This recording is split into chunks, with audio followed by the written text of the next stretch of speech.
Billionaire हो या प्रधानमंत्री हो, एक्टर हो या नंबर 1 क्रिकेटर हो, हर कोई इनके कैंची धाम पर बड़े विश्वास के साथ सर झुका करके जाता है।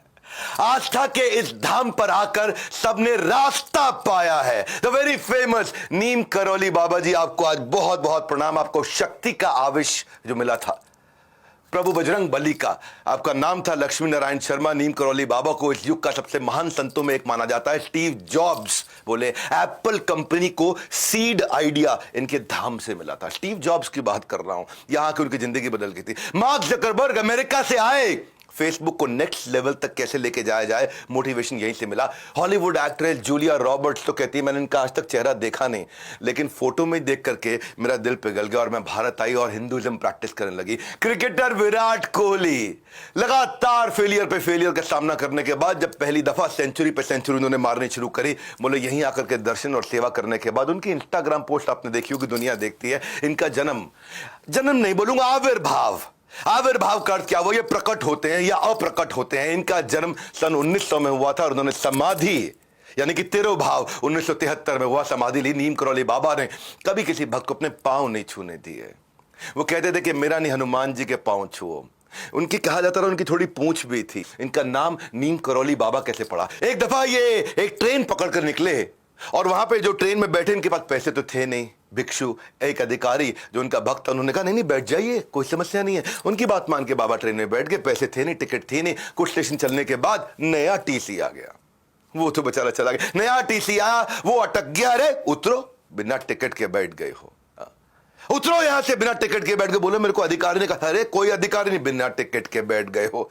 बाबा जी के लिए उन्होंने ऐसा बोला। बाबा जी उतर गए, जाके नीचे करौली नाम के स्टेशन पे नीम के पेड़ के नीचे बैठ के समाधि में बैठ गए। पर वो ट्रेन नहीं चली आगे। बहुत कोशिश करी, सारे इंजीनियर, चीफ इंजीनियर सब आ गए, सब ने अपनी बुद्धि लगा ली, सब कुछ कर लिया, ट्रेन नहीं चली। अटक गई ट्रेन, वहीं के वहीं खड़ी के खड़ी रह गई। खूब हरी झंडी दिखाई जाए, हरी झंडी वाला, लेकिन ट्रेन नहीं चली। सारे अधिकारी आ गए, सबने जोर लगा लिया। उसके बाद लोगों ने बोला कि आपने उनके प्रति अपराध किया है। वो बहुत महान संत है जिनको आपने उतार के नीचे भेज दिया। माना नहीं टीसी। पर जब पब्लिक का प्रेशर बहुत बड़ा, वो टीसी घबरा गया। वो जाकर के उसने फिर पेड़ के नीचे, जो नीम का पेड़ था, करौली स्टेशन पे उनसे माफी मांगी।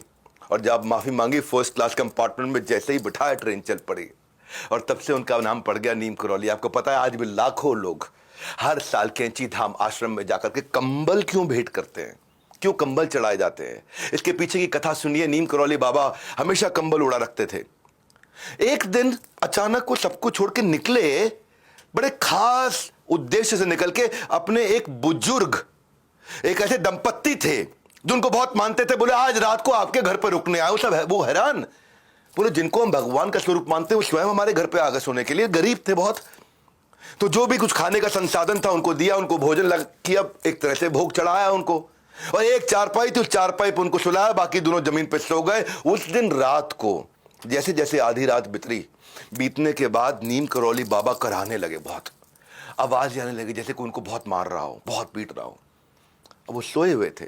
बुजुर्ग दंपत्ति ने उनको उठाना भी ठीक नहीं समझा और खुद वो सो नहीं पाए क्योंकि वो कराह रहे थे। इतना उनको दर्द हो रहा था, बहुत बहुत बहुत तेज दर्द हो रहा था।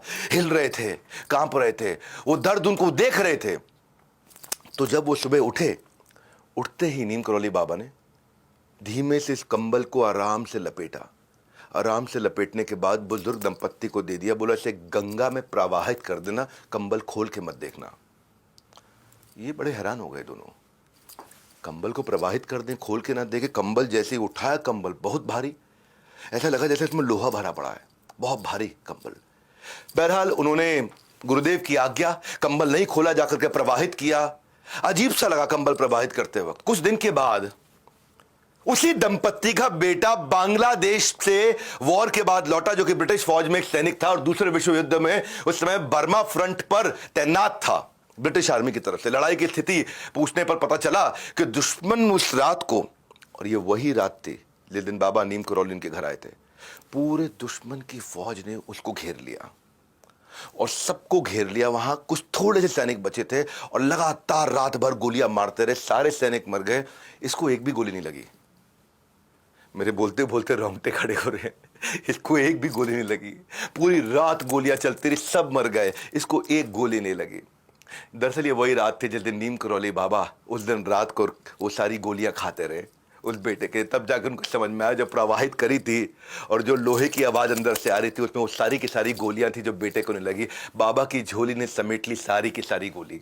इसलिए आज भी कैंची धाम स्थित मंदिर के अंदर बाबा को सारे के सारे भक्त लोग जाकर के बड़े हृदय से कंबल चढ़ाते हैं। और आज जो उस धाम पर कंबल चढ़ाता है बाबा, उसका बल कभी कम नहीं होने देते, उसका बल बढ़ता चला जाता है।